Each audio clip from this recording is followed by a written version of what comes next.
continuidade ao estudo do livro de Colossenses. E eu te convido a abrir mais uma vez a tua Bíblia aí, na carta de Paulo aos Colossenses, no capítulo 1. Hoje nós faremos a leitura do verso 13 até o verso 23. Colossenses, capítulo 1.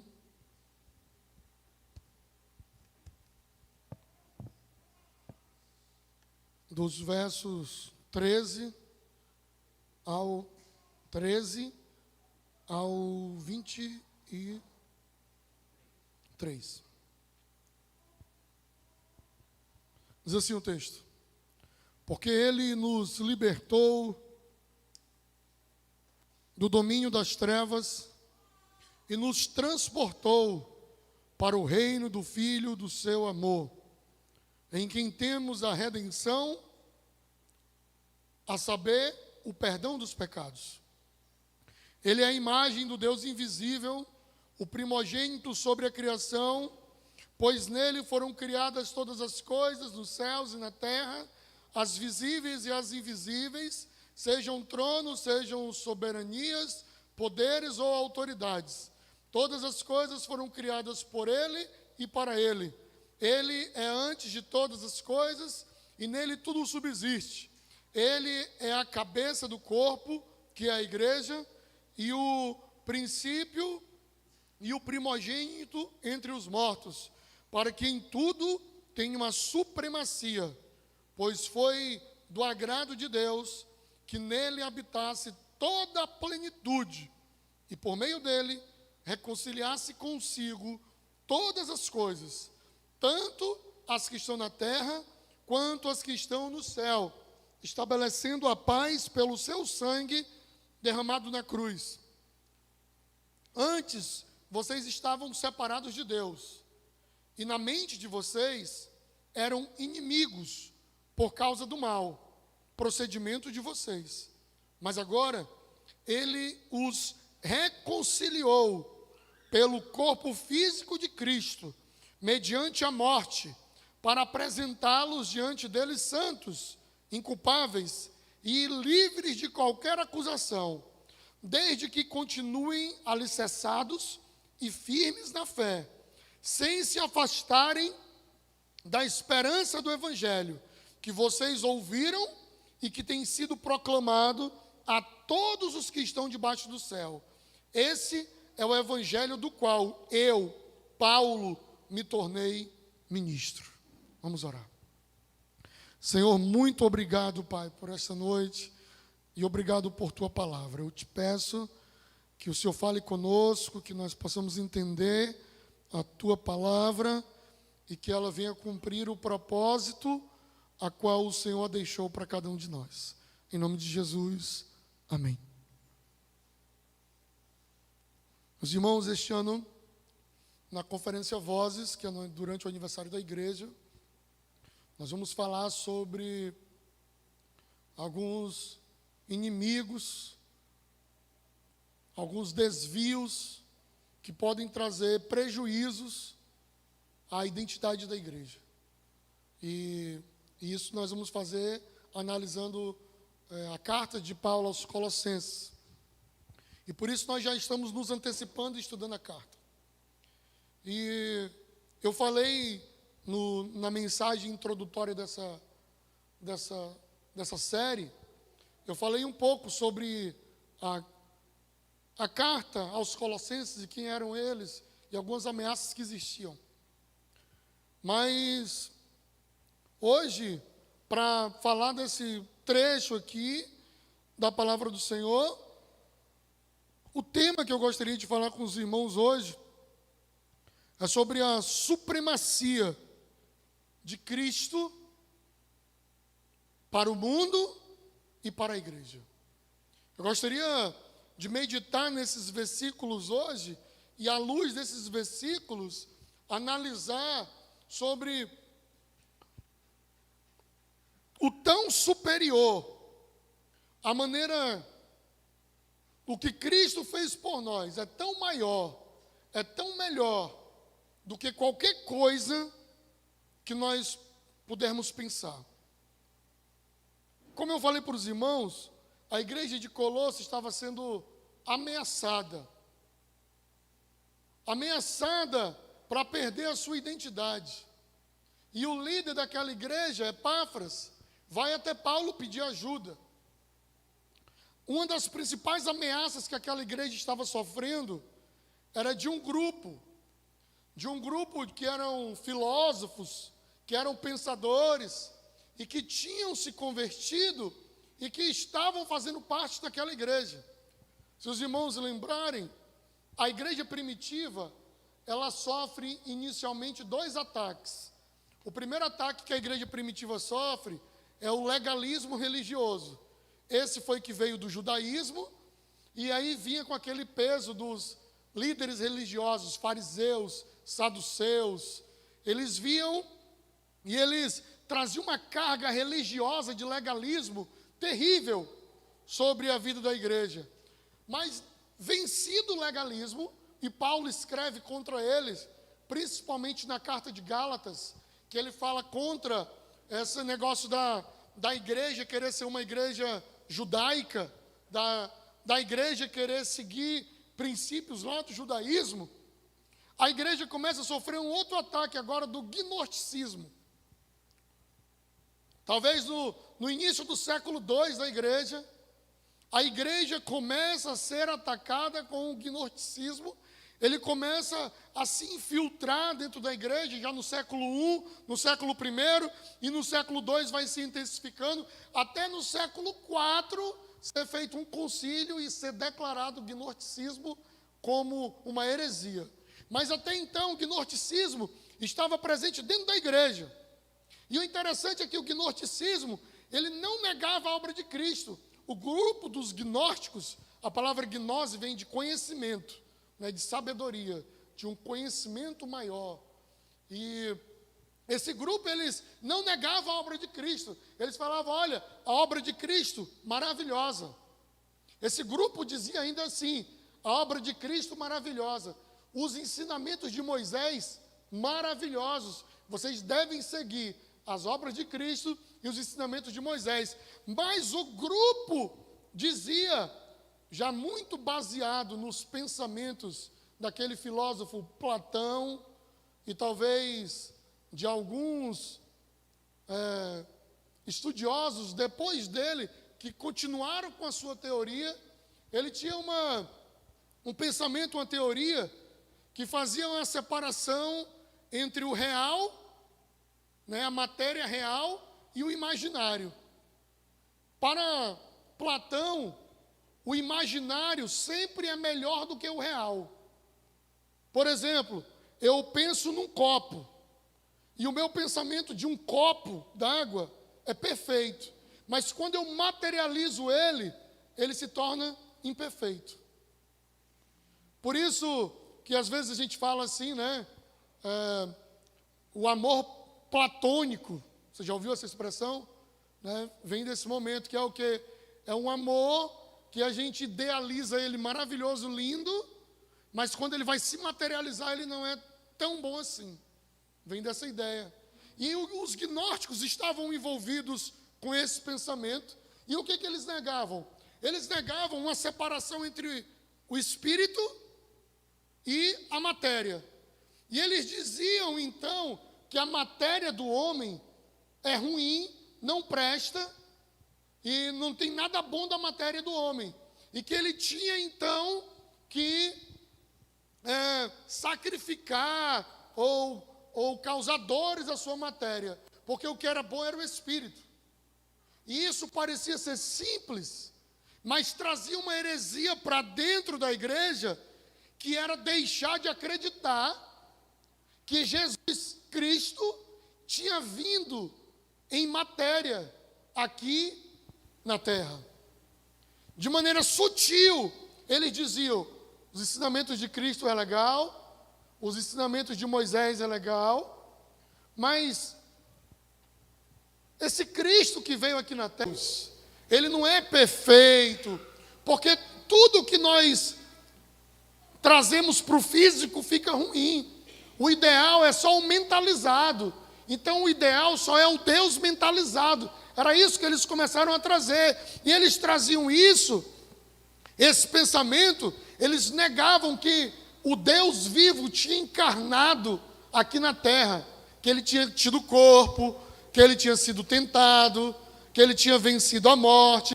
Por exemplo, eles achavam que Jesus não precisava vencer a morte, porque o corpo não prestava para nada.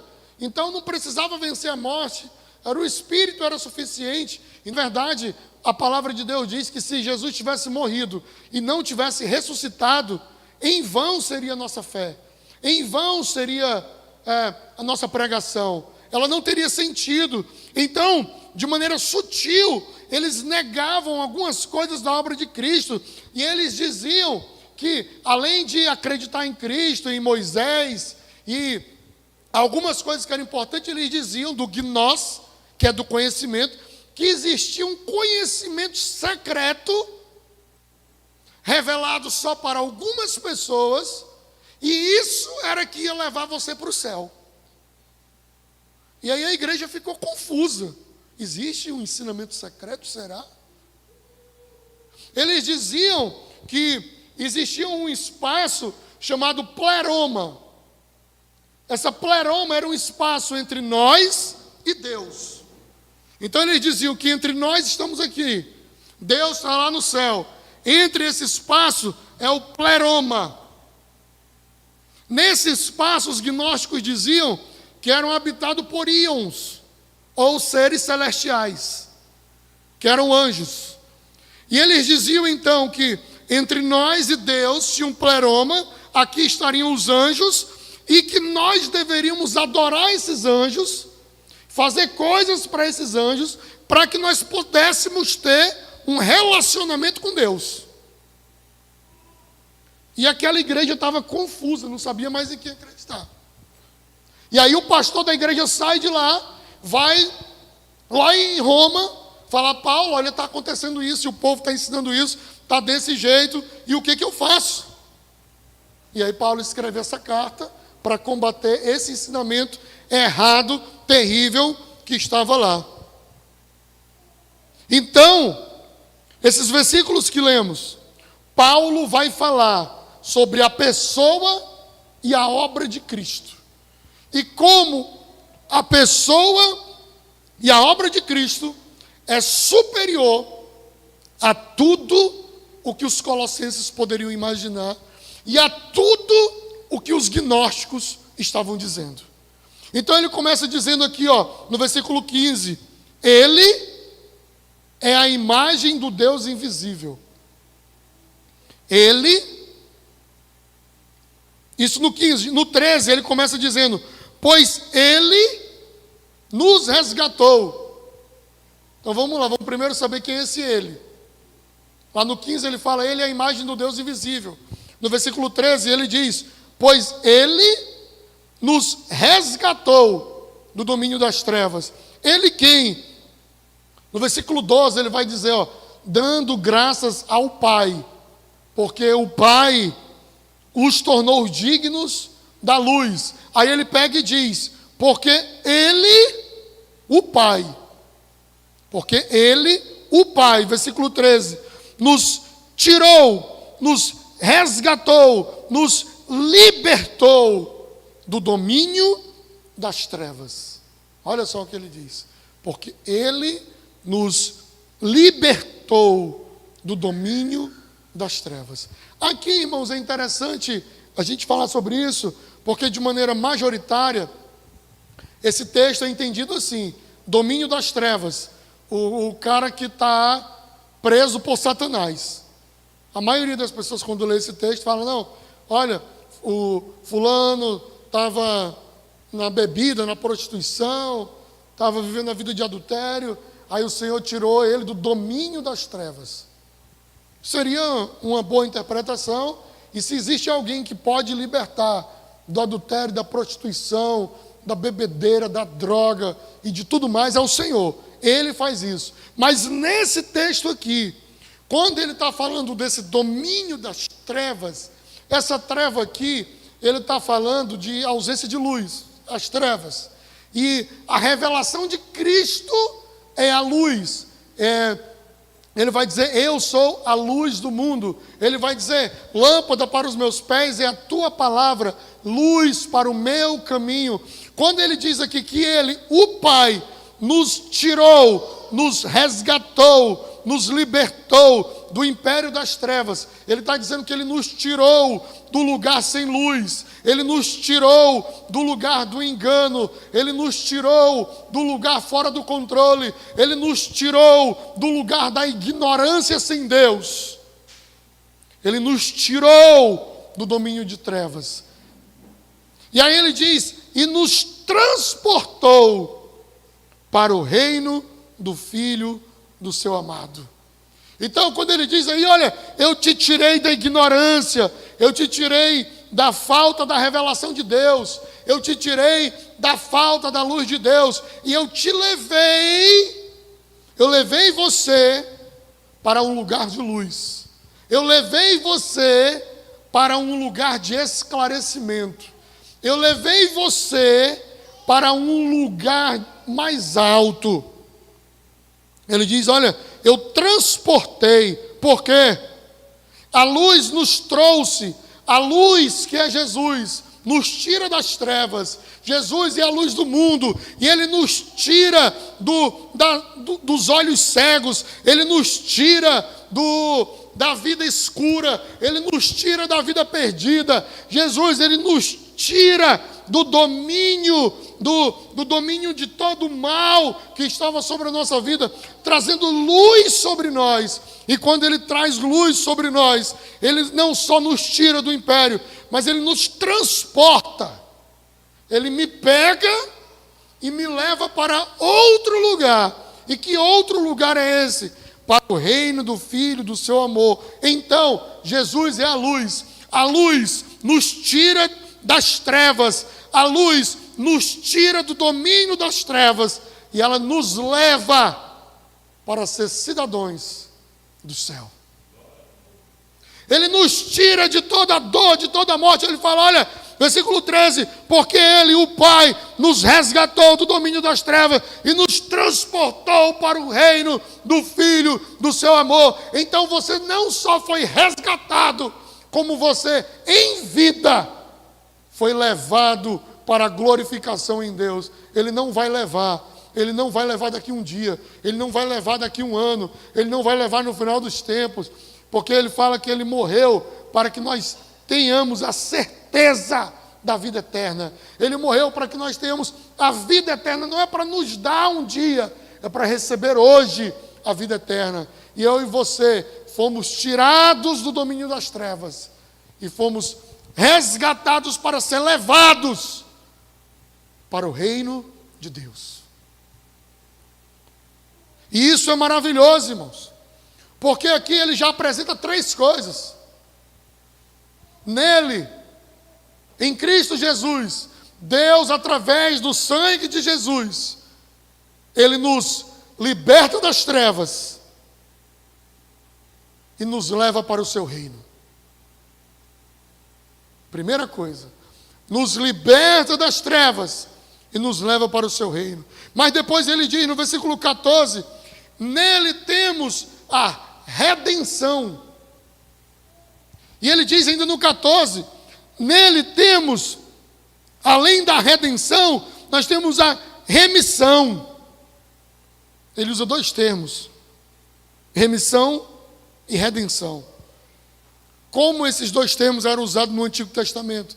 No Antigo Testamento, quando você tinha um escravo, e o escravo, ele era escravo, não porque na época bíblica, não era uma raça se julgando superior a outra. Então não era brancos que se sentiam superior a pretos e por isso ele era tido como escravo. Não. Na época bíblica, o escravo, ele era escravo porque estava devendo um dinheiro e não pagava. Ele era escravo porque a terra dele foi invadida, alguém tomou e ele se tornava escravo. Ele era escravo porque ele não conseguiu pagar uma dívida, aí ele se compromete, você é teu escravo por tantos anos, e aí depois desses tantos anos trabalhando para ti, eu deixo de ser teu escravo.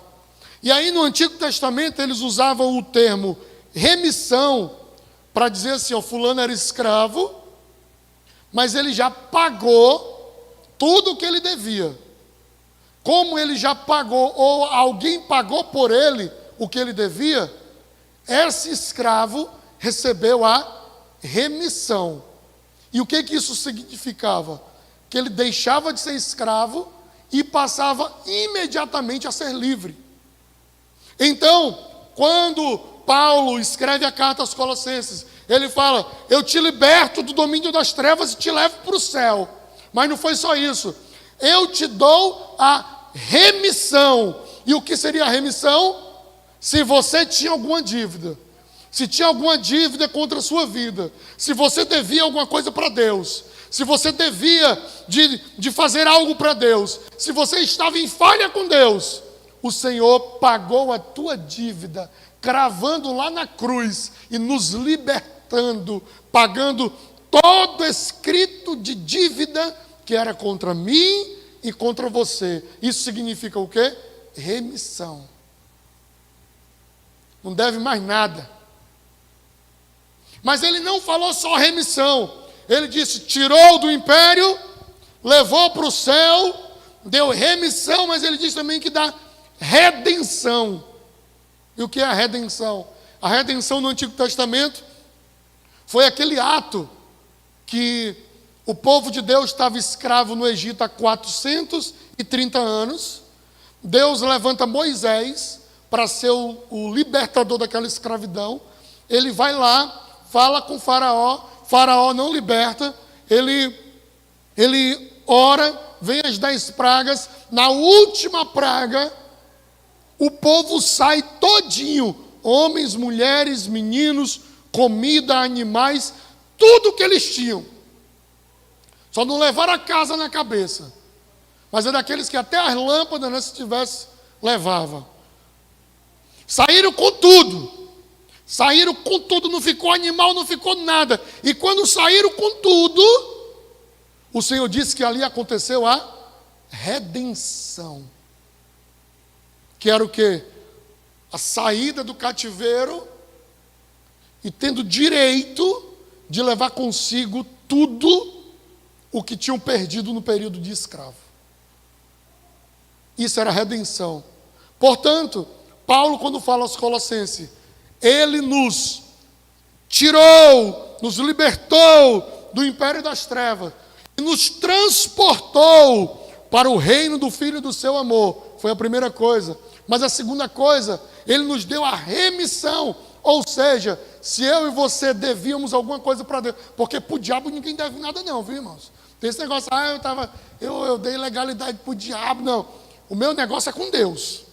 Eu devo alguma coisa, é para Deus. É para Deus é que eu deixo de amar, é para Deus é que eu deixo de ser fiel, é para Deus é que eu deixo de ler a palavra, é para Deus é que eu deixo de viver uma vida justa. Então, a minha dívida era com Deus. Eu não tenho trato com o diabo, eu não tenho negócio com o diabo, eu não tenho acordo com o diabo, então eu não devo nada para o diabo. Era para Deus. Foi Deus que disse, não coma do fruto daquela árvore. E o Adão foi lá e comeu. O problema do homem é com Deus. O homem ficou separado de Deus, porque ele pecou contra Deus. Mas como Deus cria tudo com princípios, ele disse, a alma que pecar, essa morrerá. Então morre porque o diabo é poderoso? Não, porque Deus estabeleceu que a alma que pecar, essa morrerá. É por isso, não é por outra coisa. Então, ele vem sobre a minha vida e sobre a sua vida, e ele vai dizendo, eu te tiro do império das trevas, eu te levo para o céu, você não deve mais nada, porque eu te redimi, e eu te dou a redenção, que significa que você será liberto de tudo que você está fazendo, de tudo que você fez, de onde você estava, e você não deve mais nada.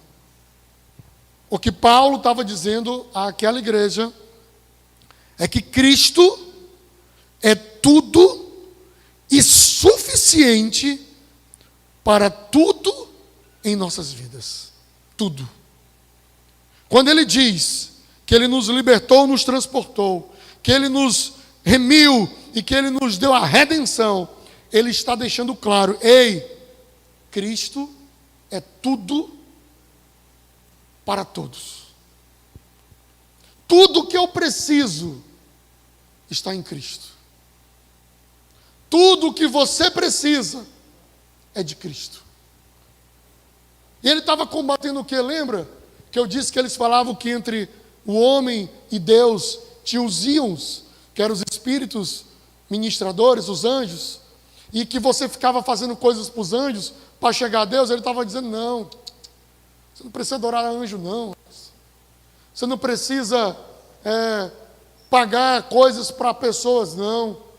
Você não precisa estar adorando a anjo para chegar até Deus, não. Porque tudo que vocês precisam, tudo que eu preciso, tudo que nós precisamos é de Cristo.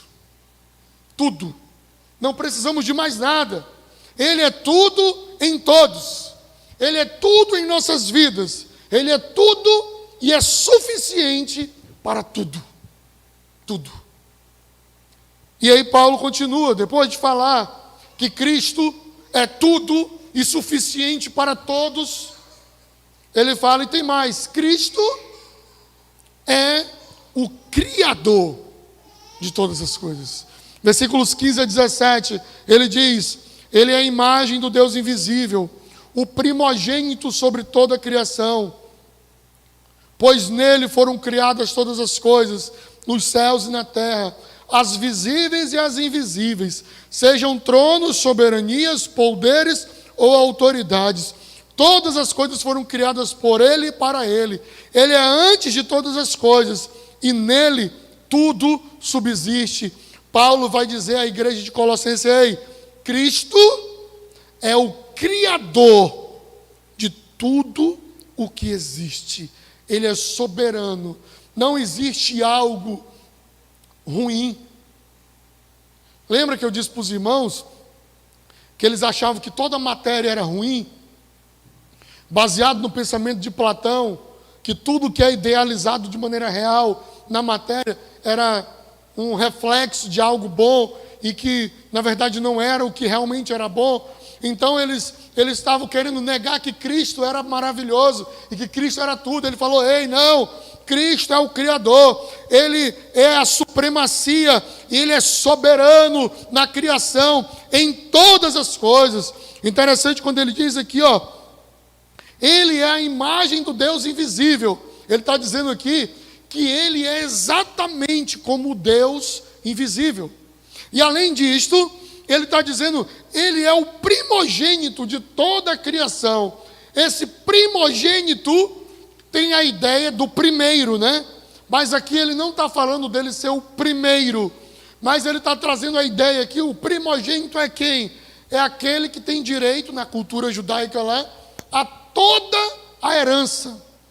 Toda a herança, tudo que estava sobre o pai está sobre o primogênito. Então, quando ele diz aqui, ele é o primogênito sobre toda a criação, ele herdou, sobre ele existe a herança de toda a criação, porque ele é o Criador, ele é supremo, ele é um espírito, sim, mas que se tornou visível através de Cristo Jesus.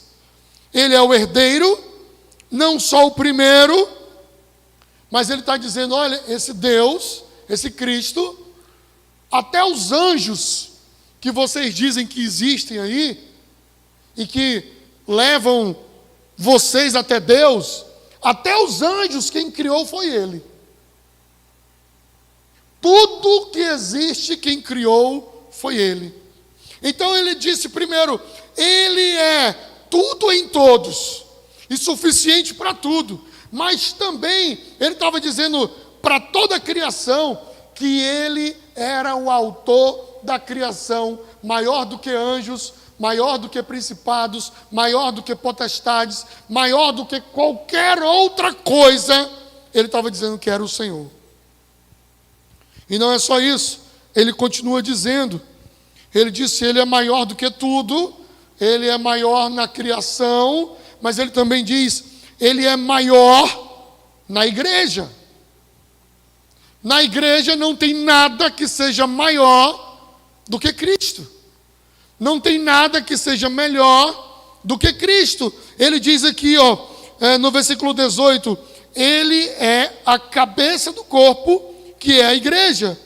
É o princípio e o primogênito entre os mortos, para que em tudo tenha a supremacia. Para que em tudo tenha a supremacia. Ele está dizendo aqui, meus irmãos, que Cristo é maior e suficiente do que todas as coisas para a nossa vida. Que Cristo é o grande da criação. Mas ele está falando também que Cristo é a supremacia maior na igreja. Existe uma união entre Cristo e a igreja. Não só a igreja aqui, a Igreja Batista Restauração, mas existe uma união entre Cristo e a igreja do Senhor em todo o mundo, em toda a terra espalhada. E Cristo é o cabeça de toda esta igreja. Ele une todo mundo em sua supremacia. Ele é o maior, e o interessante é que ele diz aqui, que ele é o primogênito e ele tem toda a supremacia. Ele é maior do que tudo e de que todos. E aí no versículo 19 ele vai dizer assim, pois foi do agrado de Deus que nele habitasse toda a plenitude. Olha aí o que ele diz no versículo 19. Pois foi do agrado de Deus que ele habitasse toda plenitude. Calma aí, vamos voltar nos gnósticos.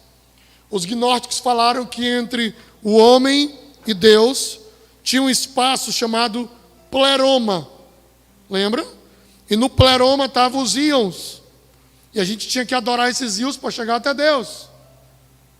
Aí o Paulo diz aqui, nele habita toda a plenitude. Em grego, sabe qual é a palavra que está escrito aí? Pleroma. Nele habita toda a plerona. E traduzido para nós ficou traduzido como nele habita toda a plenitude. O que ele estava querendo dizer? Ele estava dizendo, ei, vocês não acham que tem anjos para levar a oração de vocês e para levar vocês até a Deus? Eu queria dizer uma coisa. Não tem não. Nesse espaço que vocês acham que existe, ele é completamente cheio. Ele é completamente ocupado, sabe por quem? Por Cristo. Ele é a plenitude da supremacia sobre todas as coisas. Em outras palavras, só existe um caminho que leva o homem a Deus. Só existe uma forma de o homem ir a Deus. Durante a história do mundo, muitas pessoas procuram a Deus na religião, procuram a Deus através de obras sociais, procuram a Deus, às vezes, vendendo tudo que tem e dando aos pobres, procuram a Deus fazendo promessas, pagando promessas. Eu falei para os irmãos que a gente seria campeão da Copa do Brasil e da Libertadores, irmão. Eu falei para os irmãos isso aqui, né? Não precisava esqueci o nome do zagueiro agora, andar o Maracanã todinho de joelho, não precisava, ele não precisava fazer aquele caminho todinho de joelho, o pobre já estava cansado ainda andando de joelho, né, ali para pagar uma promessa, ele estava falando que era por causa do campeonato e as coisas que tinham acontecido, e ele tinha que fazer aquilo. Ei, o homem, ele fica buscando encontrar Deus, e ele busca pagando promessa, ele busca por religião, ele busca, às vezes, tomando, né, não sei se pode falar que o cara toma o Santo Daime no YouTube, né, mas ayahuasca, né? Ele busca através da luz, ele busca através de... Ele faz buscas, ele viaja para lugares, ele tenta transcender, ele faz yoga, ele faz meditação, ele faz um monte de coisa para buscar, para encontrar Deus. Mas Deus estava dizendo, Paulo estava dizendo: ei, na plerona que vocês acham que é o espaço que existe entre vocês e Deus, ele está completamente preenchido pela supremacia, pela soberania de Jesus Cristo. E Jesus Cristo é o único caminho que nos leva para Deus. O único. É como uma cidade que só tem uma ponte para ligar ela de um lado para o outro. Não dá para ir pelo rio, não dá para ir andando, não dá para ir voando, não dá para ir por nenhum lugar, a não ser se fosse por aquela ponte. E Jesus é o único caminho que nos leva para Deus. Ele é completo, supremo e soberano. Ele estava na criação, é o Senhor da igreja, é o Senhor do universo. E tudo que eu preciso estar nele. Tudo. Não tem nada em outro lugar. Então ele estava dizendo: ei, você pode procurar em muitos lugares, mas você só encontra Deus através de Cristo. Eu não sei por onde você já procurou, em quais caminhos você já andou, mas eu quero te dizer que a resposta não está numa igreja, numa denominação, num pastor. A resposta está em Cristo. Cristo é a resposta. É Cristo quem nos leva para Deus. Era isso que ele estava dizendo aos Colossenses. Isso foi feito mediante o sangue de Jesus Cristo. Nós éramos inimigos de Deus. Aí você, eita pastor, eu era inimigo de Deus. Irmãos, é porque é assim, deixa eu te explicar. Ou você é amigo de Deus, ou você é inimigo de Deus. Não tem aquele negócio assim, não. Eu não sou nem lá e nem cá, pastor. Não é assim que funciona. Com Deus, ou eu estou com Ele, ou estou sem Ele. Ou estou me aproximando dEle, ou estou distante dEle. Quando a gente fala, né, que a pessoa está numa desgraça, uma palavra tão forte, né? E essa desgraça é o desligamento da graça. E a graça é o favor de Deus. Em Cristo Jesus, pelo sangue, nós que estávamos brigados com Deus, nós fomos reconciliados com Deus. Nós que éramos estranhos de Deus, agora nós somos amigos de Deus. Diz aí no versículo 19: pois foi do agrado de Deus, que nele habitasse toda a plenitude. Versículo 20: e por meio dele, de Cristo, reconciliasse consigo todas as coisas, tanto as que estão na terra, quanto as que estão no céu, estabelecendo a paz pelo sangue derramado na cruz. Irmãos, esse dos versículos 15 ao 20, a Bíblia NVI, não sei se é a sua NVI, ou se é a nova tradução na linguagem de hoje, ou tem uma nova agora que eu não lembro, nova versão transformadora. Esse pedaço aparece meio que em itálico na Bíblia. Quem tem aquela antiga Almeida Revista Corrigida não aparece, ou Melhores Textos em grego e hebraico não aparece. Elas aparecem por quê? Porque os estudiosos acreditam que do versículo 15 ao versículo 20 era um trecho de uma música. E Paulo colocou aqui uma música que era cantada na igreja. E no século I da igreja primitiva mesmo, eles cantavam. Por isso que hoje nós fizemos questão de cantar: o Senhor prevaleceu sobre todo o império das trevas. O Senhor, com autoridade, revestiu a sua igreja. O Senhor cura os feridos. O Senhor destrói os inimigos. O Senhor liberta cativos e oprimidos.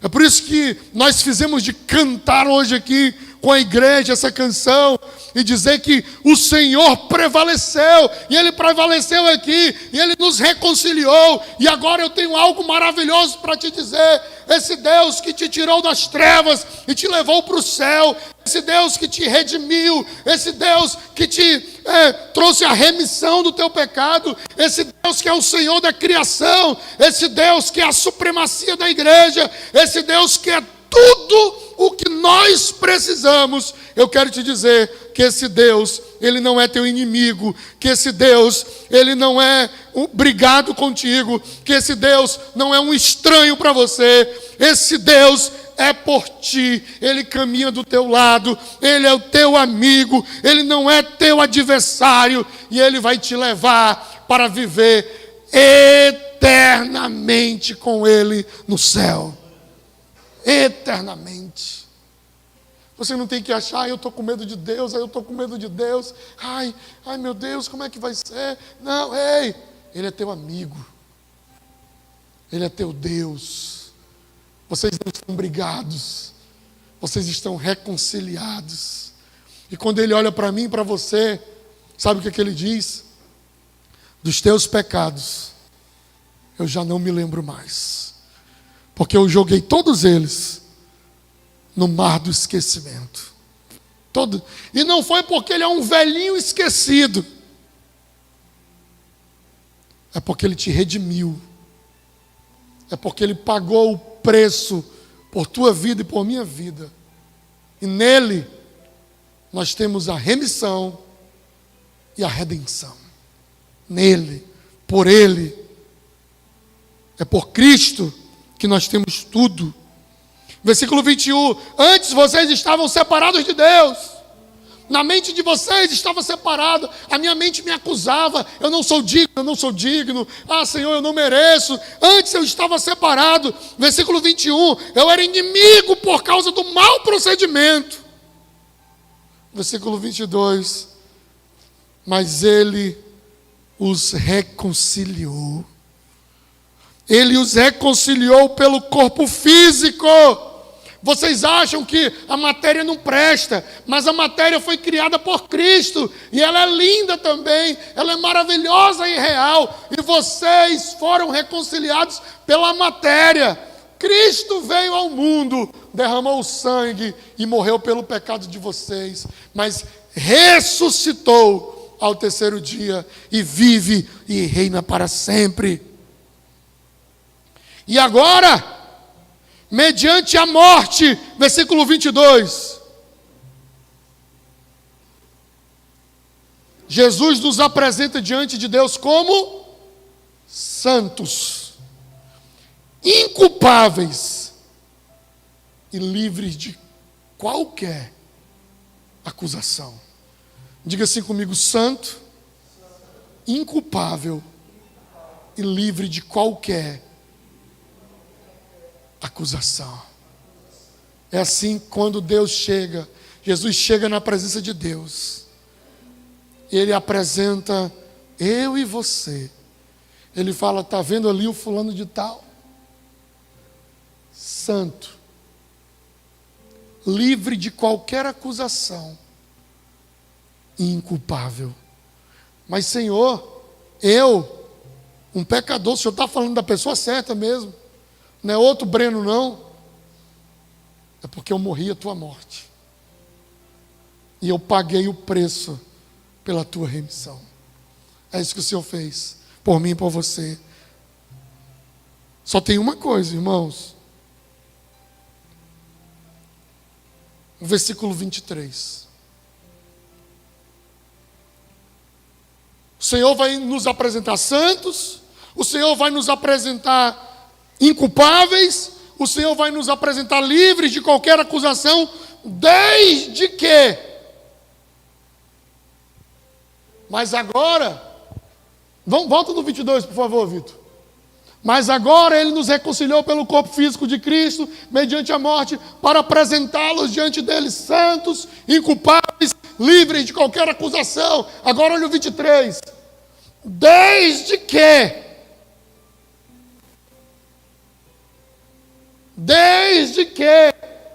continuem alicerçados e firmes na fé. Desde que continuem firmes, alicerçados na fé. Não dá para ser crente 6 meses, irmãos. E 6 meses não. Crente de final de ano. Crente de retiro de carnaval. Crente de moda. Não, irmãos. Não dá de ser crente. Nós seremos apresentados, reconciliados, livres, levados para o céu, desde que nós venhamos permanecer firmes na fé. Vírgula. Sem se afastarem da esperança do Evangelho. Que esperança é essa, irmãos? Assim como Ele é, nós o veremos face a face. E nós habitaremos com Ele no céu, para sempre. Onde não haverá dor, não haverá morte, não haverá sofrimento. Nós estaremos com Ele para sempre. E Ele continua, que vocês que ouviram e que tem sido proclamado a todos os que estão debaixo do céu. E esse é o Evangelho do qual eu, Paulo, me tornei ministro. Ele te apresenta e me apresenta diante de Deus como santo. Ele nos apresenta diante de Deus como inculpáveis e livres de toda acusação, mesmo eu sendo um pecador. Mas Ele coloca desde que nós venhamos continuar. E aí aqui a gente tem um problema, né? Esse negócio aqui, esse condicional. Esse negócio do condicional aqui, parece que eu estou colocando uma condição para Deus, né? Desde que. E aqui entra uma briga feia aí entre calvinistas e arminianos, que é um negócio de, sim, mas Deus predestina o cara para ser salvo ou o cara escolhe para ser salvo? Esse texto é um dos textos que os calvinistas leem e não sorriem. Né? Eles ficam, não, mas eu tenho que, calma aí, desde que? Como assim? Mas calma aí. Eu vou repetir aqui, ó, em um dos ensinamentos que Lutero deu aos seus discípulos. Ele dizia assim: o crente é como uma mula. Ele só precisa decidir se ele vai ser cavalgado por Cristo ou pelo diabo. Mula ele sempre vai ser. Mas quem vai estar em cima, se vai ser Cristo ou se vai ser o diabo, ele vai decidir. Só que agora deixa eu te dizer. A igreja visível, um sinal para a igreja visível que alguém é salvo é a perseverança. Aquele que perseverar até o fim, este sim será salvo.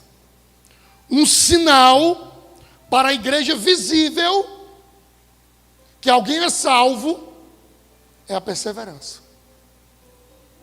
Um sinal para a igreja visível que alguém não é salvo é o abandono do barco. Então, o Breno podia seguir a Deus, estar diante de Deus, e viveu diante de Deus, e passou 70 anos diante de Deus, passou 120 anos diante de Deus, aí depois ele não quis saber mais de Deus. O que os irmãos vão ter que falar? Rapaz, ele enganou a gente 100 anos, como é que pode, né, rapaz? Enganava bem, porque a marca do salvo é a perseverança. É marca do salvo. O salvo persevera.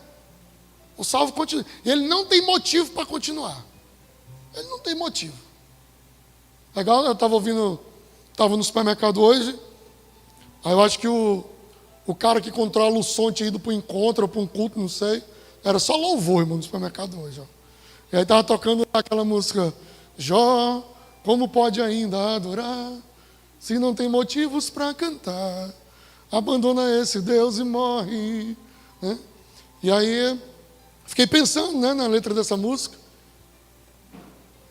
O crente, às vezes, ele pode nem ter motivos para cantar, mas ele persevera, ele continua, ele fica firme, ele permanece diante de Deus. Então aí eu posso fazer agora calvinistas e arminianos sorrir novamente. Porque se você escolher isso, escolha até o final. Se foi predestinado, você não vai abrir uma vírgula e vai até o final também. Resumindo a história, quem é que vai ser salvo? Os que vão até o final. Até o final. Até o último dia. Até o último momento. O sinal de salvos para a igreja visível é a perseverança. Ele persevera independente das lutas, das crises e das dificuldades.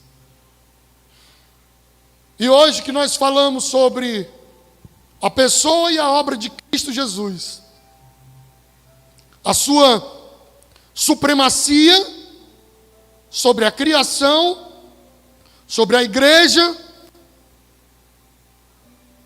e que Ele é o único que pode nos levar para Deus. O único que pode nos salvar. Essa mensagem, ela é a verdade. E ela tem que ser guardada nos nossos corações. Para que mentiras, contadas inclusive dentro das igrejas, não venham fazer você perder a sua fé e caminhar por outros caminhos. Ele é tudo o que precisamos. Ele é tudo em todos. Ele é o nosso Deus. Amém? Vamos orar? Vamos ficar de pé?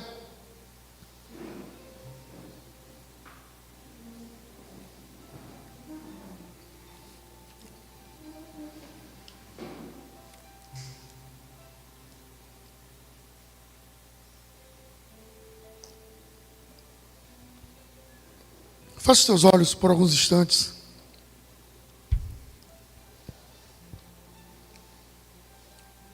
Cristo é tudo o que nós precisamos. Ele nos libertou. Ele nos redimiu. E Ele trouxe a remissão dos nossos pecados. Ele é tudo e Ele é suficiente para todas as coisas. Ele é Deus e não há outro maior do que Ele.